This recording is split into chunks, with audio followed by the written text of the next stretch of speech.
आज का ये वीडियो आप सभी के लिए काफ़ी काम का होने वाला है क्योंकि आज की वीडियो में मैं आपको बताने वाला हूं कि कास्ट सर्टिफिकेट यानी कि जाति प्रमाण पत्र जो कि एक सबसे ज़रूरी डॉक्यूमेंट होता है, इस सर्टिफिकेट को आप घर बैठे बिना कहीं गए हुए मात्र 15 रुपए में मोबाइल से ही अप्लाई करके कैसे बनवा सकते हो। इस सर्टिफिकेट को बनवाने के लिए मात्र आपके आधार कार्ड की जरूरत पड़ती है। आधार ओटीपी के थ्रू ये सर्टिफिकेट आपका जनरेट होकर आपके मोबाइल फोन में आ जाता है। कहीं आपको जाने की जरूरत नहीं पड़ेगी। स्टाम्प और सिग्नेचर की भी किसी की आपको जरूरत नहीं पड़ने वाली है। आज का यह वीडियो आप सभी के लिए काफी काम का होने वाला है, तो वीडियो को लास्ट तक जरूर देखना। इस वीडियो में पूरा कंप्लीट प्रोसेस मैंने आपको बता दिया है कि अब 2026 में आप अपने कास्ट सर्टिफिकेट को अप्लाई करोगे तो कैसे बनेगा, क्या क्या स्टेप आपको फॉलो करने होंगे, कंप्लीट जानकारी आपको दे दी गई है। लेकिन अब वीडियो को शुरू करने से पहले आप सभी के लिए एक बहुत बड़ा मैसेज मैं आपको देना चाहता हूं। देखो, अगर आप एक जनसेवा केंद्र संचालक हैं, सीएससी संचालक हैं, तो आपके साथ मुझे एक बात शेयर करनी है। एक बहुत बड़ी अपॉर्चुनिटी आपके लिए आ चुकी है। जैसे कि आप एक लंबे समय से इस बात को जरूर महसूस कर रहे होंगे कि जनसेवा केंद्र से रिलेटेड और सीएससी सेंटर से रिलेटेड काम अब काफी कम हो चुका है। इसके कई एक कारण हो सकते हैं। उनमें से एक कारण यह भी हो सकता है कि भाई जगह जगह अब काफी सारे जनसेवा केंद्र ओपन हो चुके हैं, सीएससी सेंटर ओपन हो चुके हैं, जिसके कारण अब काम डिस्ट्रीब्यूट हो चुका है।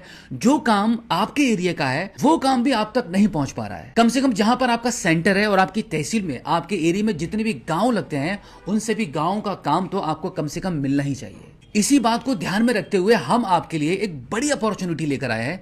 जो कस्टमर आपका है और वो आप तक नहीं पहुंच पा रहा है, तो अब ऑनलाइन तरीके से वो कस्टमर हमारे थ्रू आप तक पहुंचेगा। तो अब अगर आप चाहते हो कि जो कस्टमर आपका है, आपके एरिया का है और वो आप तक नहीं पहुंच पा रहा है और वो अब ऑनलाइन तरीके से आप तक पहुंचे, उसका काम आपको मिले, तो इसके लिए आपको क्या करना है कि इस वीडियो के डिस्क्रिप्शन में हमने एक लिंक दे दिया है। उस लिंक पर आपको क्लिक करके हमारे साथ ऑनबोर्डिंग कर लेना है। ऑनबोर्डिंग करने का कोई भी चार्जेस नहीं है, बस लिंक को ओपन करके आपको आपकी कुछ पर्सनल डिटेल्स को फिल करके सबमिट कर देना है। देखो, ऑनबोर्डिंग करने के लिए जैसे आप डिस्क्रिप्शन में दिए गए लिंक पर क्लिक करोगे तो कुछ इस प्रकार से आपके मोबाइल फोन की स्क्रीन पर यह पेज ओपन हो जाएगा, जहां पर सीएससी ऑनबोर्डिंग फॉर्म खुल जाएगा, जिसमें सबसे पहले आपको आपका नाम एंटर करना होता है। नाम एंटर करने के बाद आपकी ईमेल आईडी एंटर करेंगे, एड्रेस एंटर करेंगे, डिस्ट्रिक्ट एंटर करेंगे, आपका स्टेट चूज कर लेंगे। उसके बाद यहां पर आपका मोबाइल नंबर एंटर करेंगे एंड देन यहां पर आपको आपका पासपोर्ट साइज फोटो अटैच करना होता है।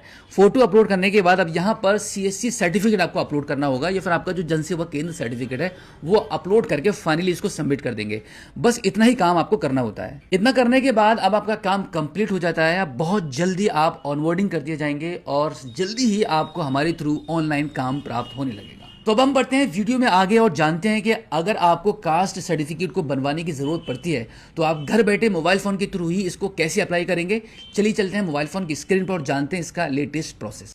तो इसके लिए आप अपने मोबाइल फोन के गूगल पर आपकी स्टेट का नाम लिखेंगे एंड देन कास्ट सर्टिफिकेट लिखेंगे। उसके बाद आप देखेंगे पहला जो लिंक आपको दिखेगा आपकी स्टेट गवर्नमेंट की ई डिस्ट्रिक्ट पोर्टल का, उस पर आप क्लिक कर देंगे। तो इस प्रकार से पोर्टल ओपन होने के बाद अब यहां पर आपको सबसे पहले लॉगिन वाले बटन पर जाना है। अब यहां पर आपको सिटीजन लॉगिन ई साथी का यह ऑप्शन मिलेगा, इस पर आपको क्लिक करना है। अब देखो, अगर आप पहली बार इस पोर्टल पर आए हो तो यहां पर आपको अपना एक छोटा सा रजिस्ट्रेशन करना होता है। तो यहां पे नवीन उपयोगकर्ता पंजीकरण वाले ऑप्शन पर आप क्लिक करेंगे।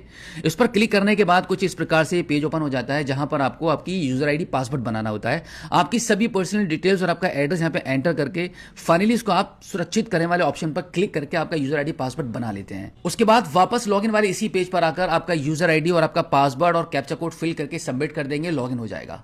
इस प्रकार से लॉगिन होने के बाद अब यहां पर आपको आपके कास्ट सर्टिफिकेट को अप्लाई करने का ऑप्शन मिल जाता है। आप यहां पे देख सकते हैं हिंदी अंग्रेजी दोनों में आपके पास ऑप्शंस अवेलेबल हैं। कौन सी भाषा में आप अपने सर्टिफिकेट को बनाना चाहते हैं यह आपको देखना होता है। तो हमें अपने सर्टिफिकेट को यहां पे अंग्रेजी में अप्लाई करना है, तो यहां पे हम जाति प्रमाण पत्र अंग्रेजी वाले ऑप्शन पर क्लिक कर देते हैं। अब यहां पर आधार ई-केवाईसी सत्यापन के लिए सबसे पहले आपको आपके आधार कार्ड का नंबर एंटर करना है। इस कैप्चा कोड को आप फिल करेंगे, टर्म्स एंड कंडीशन के इस बॉक्स पर टिक करेंगे एंड देन सबमिट कर देंगे। अब आपके आधार कार्ड लिंक मोबाइल नंबर पर एक ओटीपी चला जाएगा, उस ओटीपी को आप यहां पे एंटर करेंगे और फाइनली सबमिट करेंगे। अब इसके बाद आपके जाति प्रमाण पत्र का यह आवेदन पत्र ओपन हो जाएगा, जिसको आपको सही तरीके से फिल करके सबमिट करना होता है।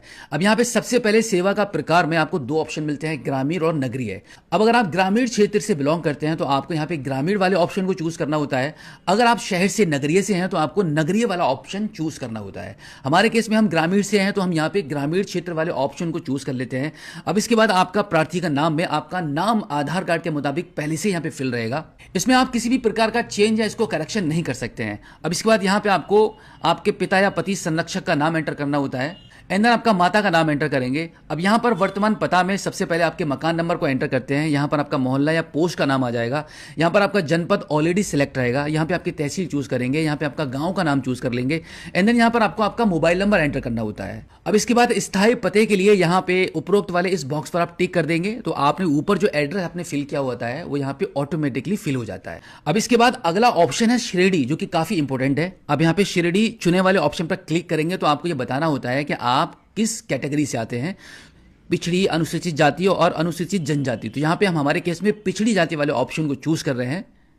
इतना चूज करने के बाद अब यहां से आपको जाति का ऑप्शन मिल जाएगा। जाति चुने वाले ऑप्शन पर क्लिक करेंगे तो जितनी भी कास्ट इस कैटेगरी में आती हैं उसकी पूरी लिस्ट यहां पर ओपन हो चुकी है। अब इनमें से आपको आपकी कास्ट चूज करनी होगी। इस प्रकार से कास्ट चूज करने के बाद अब यहां पर आपको आवेदन पत्र बनवाने का कारण यहां पे दर्शाना होता है कि आप इस प्रमाण पत्र को क्यों बनवा रहे हैं, वो रीजन आप यहां पे लिख दीजिए। अब इसके बाद अगले ऑप्शन में यहाँ पे नहीं रहेगा, इसको नहीं रहने दीजिए। एंड देन यहाँ पे अगर आपकी फैमिली आईडी या आपका राशन कार्ड बना हुआ है तो यहाँ पे ऑलरेडी मेंशन रहेगा। अब देखो इसके बाद आपका फोटो, आधार कार्ड की फोटो कॉपी और एक घोषणा प्रमाण पत्र आपको यहाँ पे अपलोड करने होते हैं। लेकिन अब एक नए प्रोसेस के थ्रू अब अगर आप चाहो तो आपको आपका फोटो यहाँ पे अपलोड नहीं करना पड़ेगा। यहाँ पर आप देख पा रहे हैं आधार की फोटो अपलोड करे का ये ऑप्शन आ रहा है। अगर आप इस ऑप्शन को चूज कर लेते हो तो आपके आधार कार्ड पर जो फोटो लगा हुआ है वही फोटो आपके कास्ट सर्टिफिकेट पर ऑटोमेटिकली अपलोड हो जाएगा। अब यहां पर आपको आपका आधार कार्ड और सिर्फ घोषणा प्रमाण पत्र ही अपलोड करना रहता है। तो अब इसके लिए आपको क्या करना होगा, यहां पे अटैचमेंट टाइटल में चुने वाले ऑप्शन पर आप क्लिक करेंगे तो यहां से स्व प्रमाणित घोषणा पत्र वाले ऑप्शन को आप चूज कर लेंगे। अब देखो ये स्व प्रमाणित घोषणा पत्र आपको कहां से मिलेगा ये भी देख लीजिए। इसके लिए आप ई डिस्ट्रिक्ट पोर्टल के होम पेज पर आ जाएंगे और यहां पे सबसे लास्ट में आ जाएंगे तो आपको एक ऑप्शन मिलता है स्व प्रमाणित घोषणा पत्र, इस पर आप क्लिक करेंगे तो इस प्रकार का ये घोषणा पत्र आपको दिख जाएगा। इसका प्रिंट आउट लेकर आपको इसको फिल करके अपने मोबाइल फोन में सेव कर लेना होता है। उसके बाद यहां से स्व प्रमाणित घोषणा पत्र वाले ऑप्शन को चूज करके अब यहां पे चूज फाइल वाले ऑप्शन पर क्लिक करेंगे और आपका जो प्रमाण पत्र है उसको यहां से अपलोड कर देंगे। अब इसके बाद एक आईडी प्रूफ भी अपलोड करना होता है तो उसके लिए एक बार फिर से यहां पे आप क्लिक करेंगे तो आप देखेंगे यहां पे आपको इस प्रकार से कुछ ऑप्शंस मिल रहे हैं, लेकिन हमें अपना आधार कार्ड अपलोड करना है। देखो इनमें से अगर आपके पास कोई डॉक्यूमेंट है तो आप उसको अपलोड कर सकते हैं, इसके अलावा कोई और है तो यहाँ पे आप अन्य वाले ऑप्शन पर क्लिक करेंगे। इतना करने के बाद अब यहाँ पर एक संकलन शीर्षक भरने वाला एक कॉलम आ जाएगा। यहाँ पर आपको आप जो भी आईडी प्रूफ अपलोड कर रहे हैं, जैसे वोटर आईडी कार्ड तो आप वोटर आईडी कार्ड लिख देंगे, अगर आप आधार कार्ड अपलोड कर रहे हैं तो यहाँ पे आधार कार्ड लिखेंगे। इस प्रकार से यहाँ पे आपके आईडी प्रूफ का नाम लिखने के बाद अब यहाँ पे आप चूज फाइल वाले ऑप्शन पर क्लिक करके अपने आधार कार्ड को अपलोड कर देंगे। अब यहां पर आपका फोटो, स्व प्रमाणित घोषणा पत्र और आपका आधार कार्ड अपलोड हो चुका है फाइनली। अब यहां पर आप दर्ज करें वाले ऑप्शन पर क्लिक करेंगे। अब यहां पर आपको आपके फॉर्म का जो आपने फॉर्म भरा है उसका प्रीव्यू आपको दिख जाएगा। अब यहां पे आपको पेमेंट करनी होती है और वो भी बहुत छोटी सी पेमेंट होती है। तो यहां पर आपको लास्ट में ये वाला ऑप्शन मिलता है सेवा शुल्क भुगतान के लिए क्लिक करें, तो इस पर आप क्लिक कर देंगे। अब यहां पर आपको मात्र 15 रुपए की ही पेमेंट करनी होती है, तो इसके लिए अब यहां पर आप प्रोसीड विद पेमेंट वाले ऑप्शन पर क्लिक करेंगे। अब यहां से हम यूपीआई क्यूआर कोड वाले ऑप्शन को चूज कर लेंगे। यहां पर आप क्यूआर कोड जनरेट हो जाएगा। अब इसको आप अपने यूपीआई एप्लीकेशन से स्कैन करके पेमेंट कर दीजिए। अब देखो पेमेंट सक्सेसफुली डन होने के बाद अगर आपकी मोबाइल फोन की स्क्रीन पर कुछ इस प्रकार का एरर आ जाता है तो आपको परेशान नहीं होना है, इसका भी सॉल्यूशन है। इसके लिए एक बार फिर से आप ई डिस्ट्रिक्ट पोर्टल को लॉगिन कर लेंगे और लॉगिन होने के बाद कुल लंबित आवेदन का जो ऑप्शन है इस पर आप क्लिक करना है। अब यहां से आपको आवेदन नंबर मिल जाएगा, जो आपका एप्लीकेशन नंबर है, इसको आप नोट कर लीजिए या कॉपी कर लीजिए। अब आप पोर्टल के होम पेज पर वापस आ जाएंगे और यहां पर आप सेवा शुल्क भुगतान वाला ऑप्शन जो है इस पर आप क्लिक कर दीजिए। अब जो आपका एप्लीकेशन नंबर अभी आपने नोट किया था उस नंबर को आप यहां पे एंटर करेंगे और सबमिट कर देंगे। सबमिट करने के बाद आपने जो अभी पेमेंट की थी उसकी ट्रांजैक्शन डिटेल्स निकल कर आ जाएगी। अब यहां पर आप सुरक्षित करने वाले ऑप्शन पर क्लिक करेंगे। इतना करते ही आपके मोबाइल फोन की स्क्रीन पर आपके कास्ट सर्टिफिकेट को अप्लाई करने की जो रिसिप्ट है वो निकल कर आ जाएगी। अब आप इसका स्क्रीनशॉट लेकर भी आप अपने मोबाइल फोन में सेव करके रख सकते हैं। अब फाइनली आपको कुछ नहीं करना है, आपका प्रोसेस यहां पे कंप्लीट हो चुका है।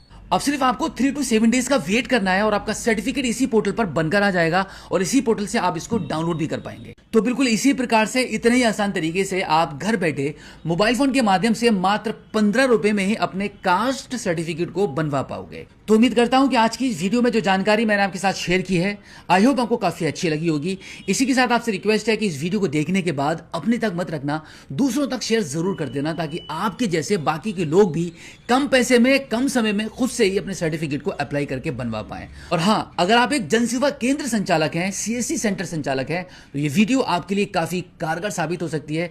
वीडियो के डिस्क्रिप्शन में हमारे साथ ऑनबोर्डिंग होने के लिए मैंने लिंक दे दिया है, उस लिंक पर क्लिक करके आज ही अपने आप को ऑनबोर्ड रिकॉर्डिंग करो और एक नए तरीके से काम करने के लिए शुरू हो जाओ। तो फिलहाल आज की इस वीडियो में इतना ही। मिलते हैं आपसे किसी और एक अगली वीडियो में एक नई जानकारी के साथ, एक नई अपडेट के साथ और एक नए जोश के साथ। तब तक के लिए जय हिंद।